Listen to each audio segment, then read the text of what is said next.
a prostitute started a church with very strict instructions. And one of the instructions was that none of the church members was supposed to have sex or smash with one another, even if they were married.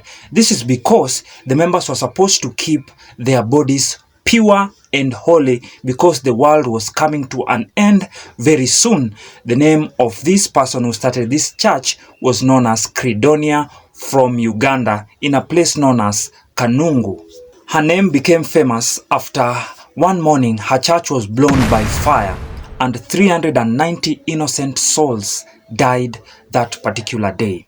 The police stepped in to investigate what had actually happened, and they realized that Credonia and other church leaders were actually operating a cult.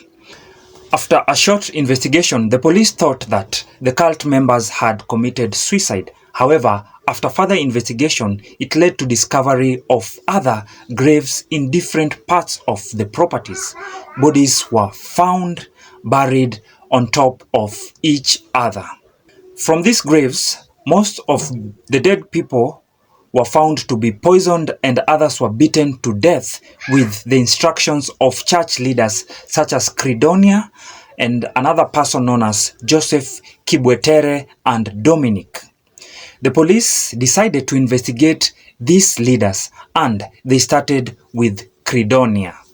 So, the police discovered that Credonia was born in 1952 in Uganda, and Credonia was a very difficult child to raise because she was not listening to her parents. Whatever she was told by her parents, she could not obey. It was difficult to raise her, and at some point, when Credonia reached over 18 years old, her parents gave up on her, and Credonia started her life from this point on. So while Credonia was living alone in Uganda, she fell in love with a man and she wanted this man to marry her. However, this man was not ready for marriage and he rejected Credonia. However, Credonia could not take the rejection easily, and she planned and burnt the house of this man who had refused to marry her, and she fled away. Few years passed. She met another man and they fell in love. Luckily, this time this man accepted to marry her and they started a family together and they opened various businesses. And one of the businesses that they opened together was a bar. Few years passed, but their marriage started having cracks after it was discovered that Credonia was engaging in other businesses that were bringing her more money. So they broke up due to this.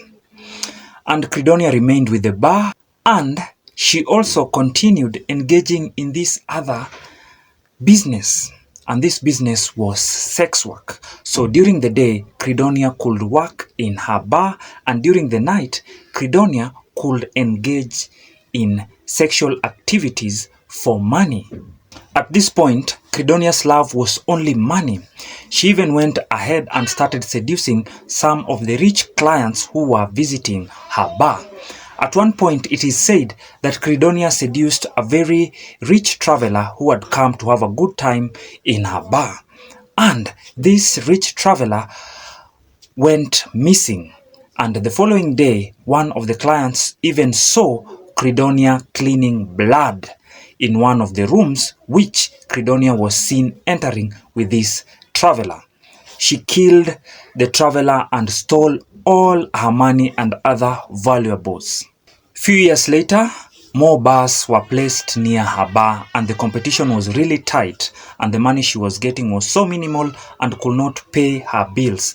Even the sex work was also saturated and the income was so little. So she decided to close down the bar and stop the sex work, and she went back to her father's land where she began life afresh. After Credonia reached her father's land, her father welcomed her back to the family. However, Credonia had one plan in mind, and the plan was to inherit her father's property.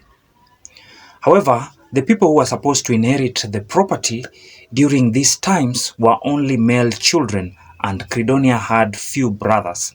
So she planned on how she was going to eliminate these brothers. So Credonia used to clean their house and even cook and serve the family. So while serving the family, Credonia used to put poison in her brother's meals.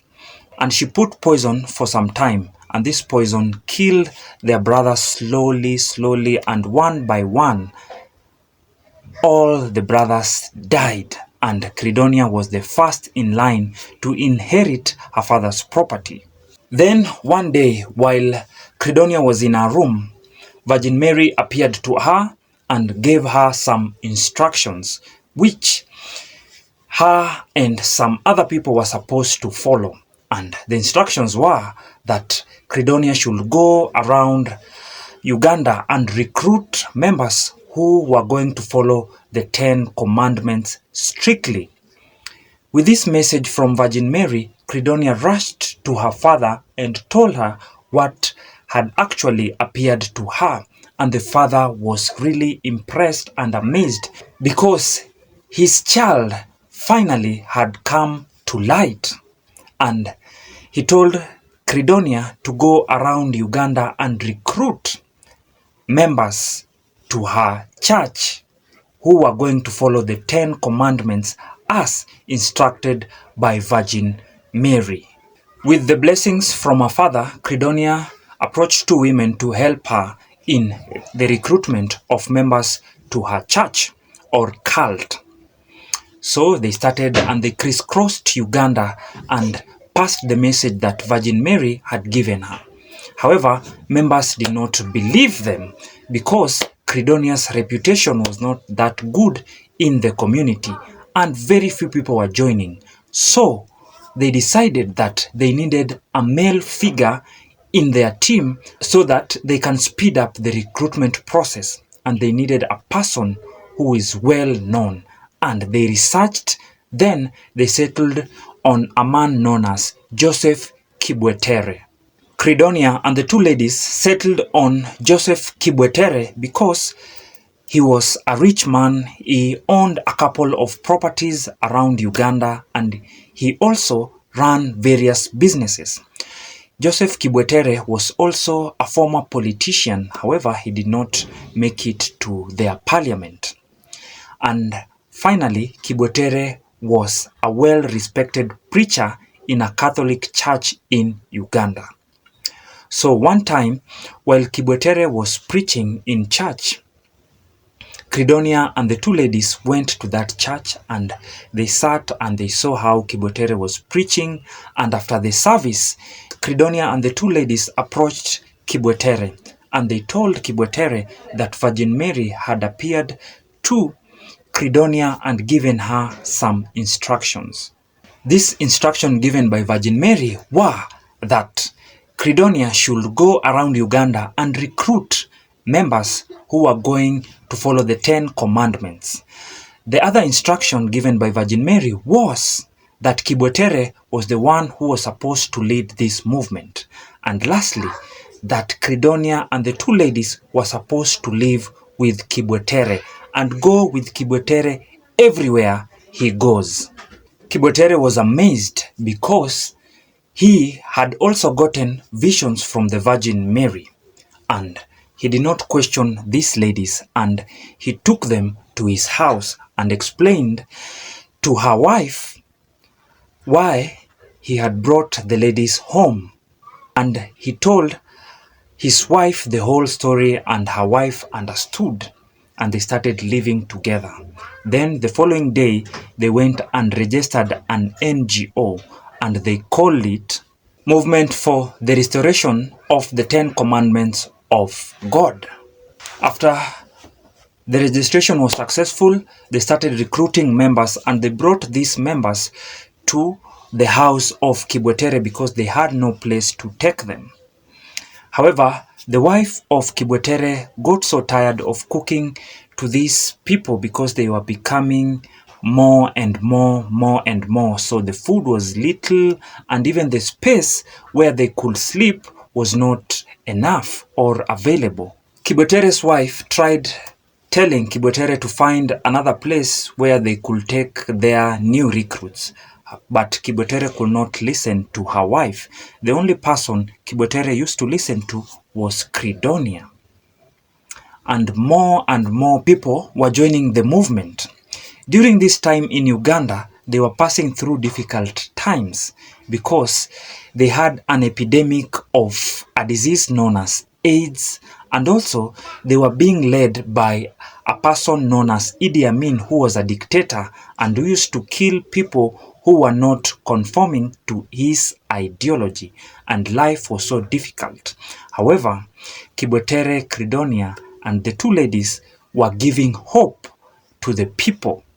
They told the people that the world was actually coming to an end, and that is why people were suffering in Uganda. And AIDS disease was actually a punishment from God. To those people who are not following the 10 commandments and joining the movement as instructed by Virgin Mary. When people heard this, they joined in large numbers. The people were told before they joined the movement, they had to sell all their property and bring the money to the cult or the church. The people were also not supposed to associate with other people who were not in the movement. Also, the people who joined the movement were not supposed to have sex or smash with each other even if they were married. So with these large numbers joining the movement, it became so difficult for Kibwetere's wife to prepare meals for these individuals who had joined the movement. They were about 5,000 at one point. And Kibwetere was not listening to anybody apart from Credonia. At one point, Credonia joined Kibwetere and her wife as they were sleeping, and they slept, the three of them. And Kibwetere's wife found this act to be very annoying and told Kibwetere to chase away Credonia and the recruits. However, Kibwetere could not listen to none of that. Kibwetere was only listening to Credonia. It reached a point, Credonia advised Kibwetere to stop sleeping with her wife, and Kibwetere stopped sleeping with her wife. Kibwetere's wife became so annoyed and she ganged up with the community and her 16 children and chased away Kibwetere, the recruits, and Credonia away. So, after they were chased from Kibwetere's house, they went to Kanungu, where Credonia's father owned property and other large pieces of land. Credonia's father showed them on where they could build their property and continue with their movement. So with the money they had from the recruits after selling their property, they built schools and churches and other buildings around the land.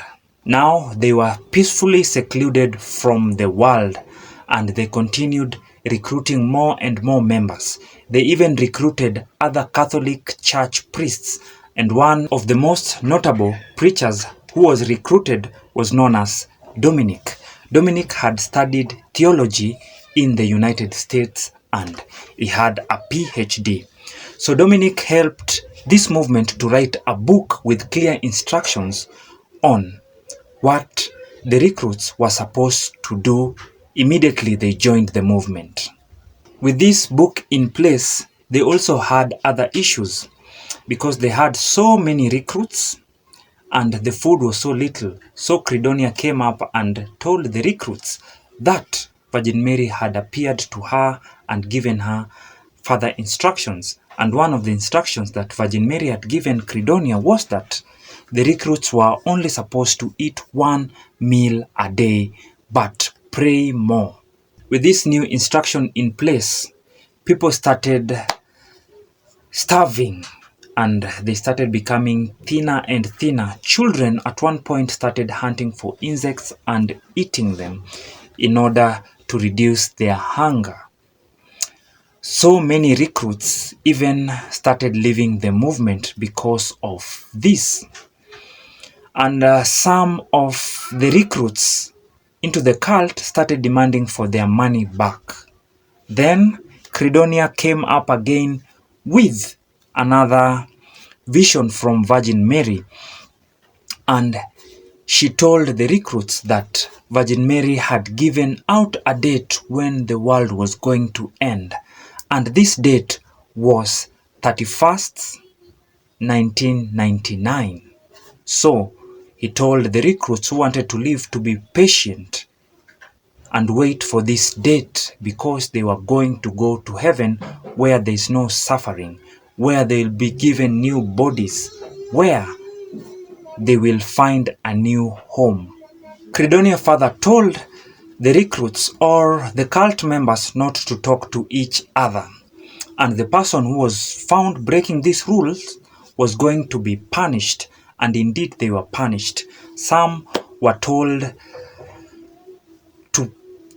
to recite the rosary about 1,000 times, and others who were stubborn were actually punished by death and buried in various locations in the church properties.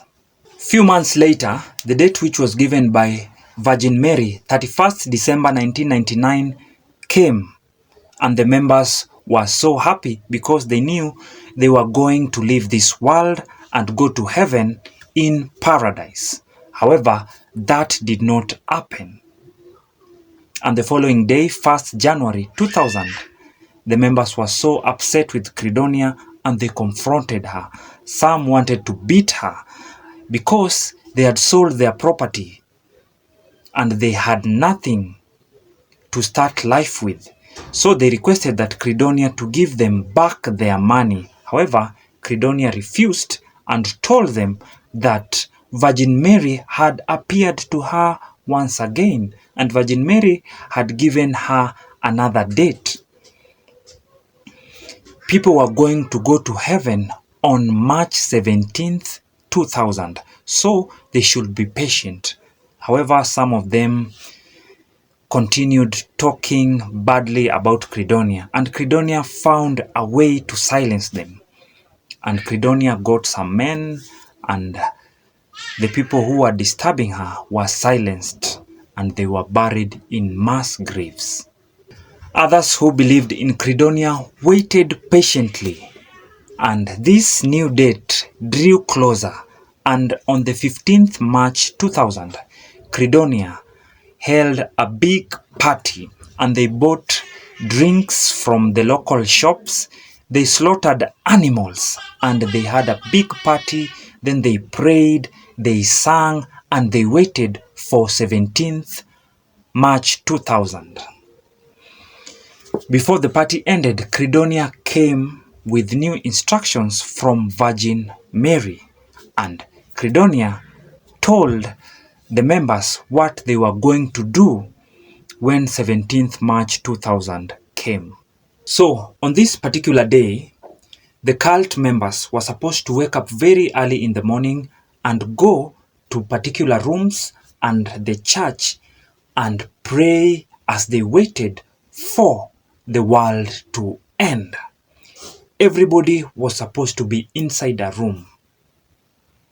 And this day actually came, and they followed these instructions to the letter. Everybody got inside the room, and the windows were sealed, the door was sealed. However, at around 10:30 a.m., a huge bang was heard in the compound of the cult. Later, a fire broke out, and a huge black smoke was seen from far. The community members seeing this, they rushed to the compound of the cult, and they were smelling petrol all around the air and a stench of burnt bodies. They tried to put off the fire, but it was all in vain. Some community members reported the matter to the police, and the police rushed to the scene. They also tried to put out the fire, but it was in vain. After a few hours, the fire was off, and bodies of the cult members were seen burnt all over. They were burnt beyond recognition.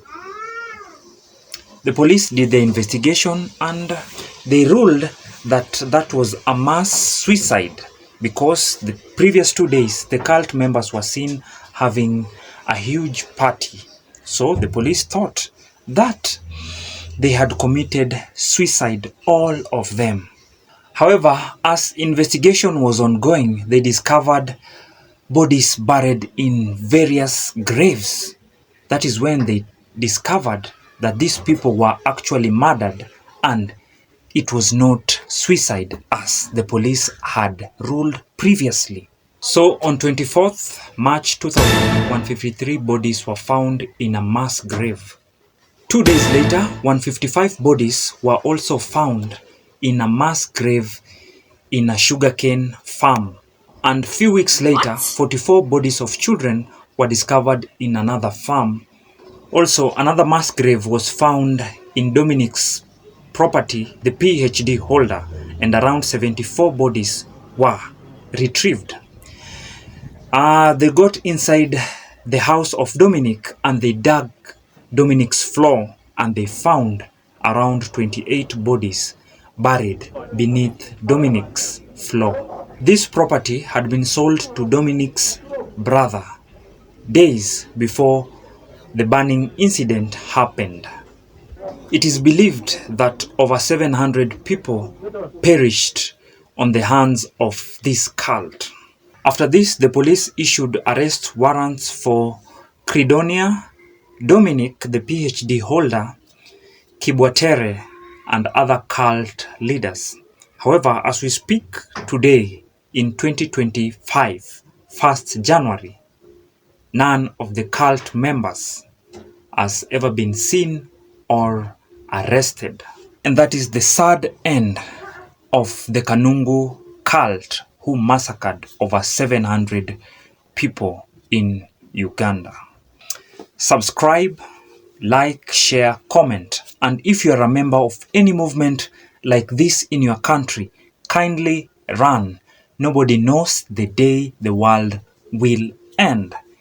Read your scriptures and pray every day. See you on the next one. Kindly subscribe.